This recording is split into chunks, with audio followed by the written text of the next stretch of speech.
নদিয়ার কৃষ্ণনগরে শিক্ষক অধিকার মঞ্চের পক্ষ থেকে বিক্ষোভ ও রাস্তা অবরোধ। টায়ার জ্বালিয়ে বিক্ষোভ শিক্ষক শিক্ষিকাদের। ক্ষোভে ফুঁসছে চাকরিহারা শিক্ষক এবং শিক্ষিকারা। প্রতিবাদে ডিআই অফিস ঘেরাও করে বিক্ষোভ কর্মসূচি শিক্ষক অধিকার মঞ্চের পক্ষ থেকে। বুধবার নদিয়ার কৃষ্ণনগর শহর জুড়ে এক প্রতিবাদী মিছিল বের করে তারা। এরপর কৃষ্ণনগর সদর মোড়ে রাস্তার ওপর টায়ার জ্বালিয়ে পথ অবরোধ করে বিক্ষোভ করে চাকরিহারা শিক্ষক শিক্ষিকারা। তাদের দাবি তারা যোগ্য চাকরিজীবী।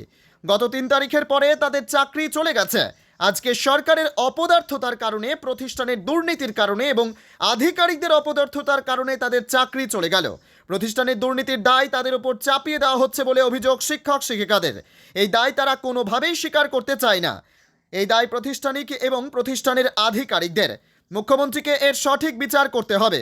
একই সাথে যোগ্য এবং অযোগ্যদের তালিকা প্রকাশ করতে হবে বলে দাবি তাদের।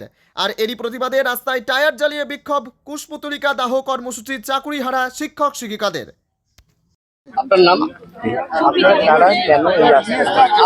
আমরা 2016 SLST-তে চাকরি পাওয়া যোগ্য শিক্ষক শিক্ষিকা এবং শিক্ষাকর্মীবৃন্দ আজকে সরকারের অপদার্থতার কারণে, আধিকারিকদের অপদার্থতার কারণে, প্রতিষ্ঠানের দুর্নীতির কারণে আমাদের চাকরি গেছে।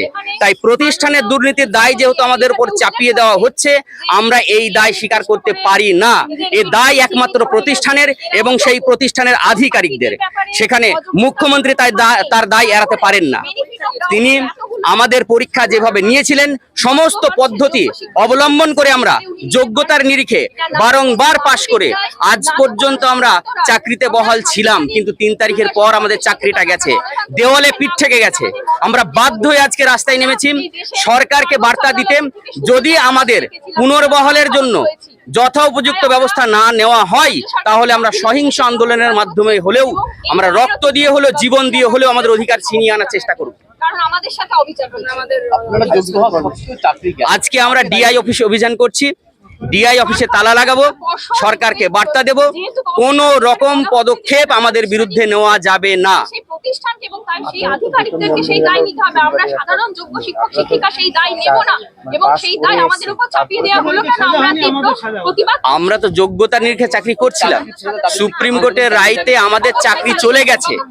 সরকার এখনো পর্যন্ত অর্ডার জারি করেননি বলে হয়তো স্যালারিটা বন্ধ হচ্ছে না।